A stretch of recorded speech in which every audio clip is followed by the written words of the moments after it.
कोण आहे ती चार लोक? तुम्ही यांना पाहिलेत का? कुठे असतात ती? ह्यांनी कधी तुम्हाला विचारलंय का? कसं चाललंय? बरं चाललंय का? कधी तुमची त्यांनी स्वतःहून विचारपूस केली आहे का? कधीच नाही ना. मुळात आहेत ना, ह्या चार लोकांचं अस्तित्वच नसतं. आपण त्यांचं अस्तित्व आपल्या आयुष्यात निर्माण करतो.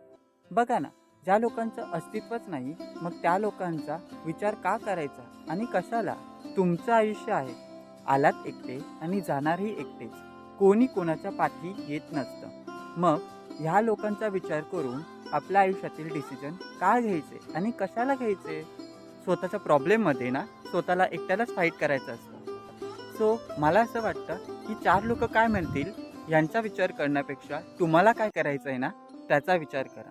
कारण चार लोकांना काय म्हणायचं आहे ते म्हणतच बसतील, पण तुम्हाला काय करायचं हे तुम्हाला माहिती आहे ना.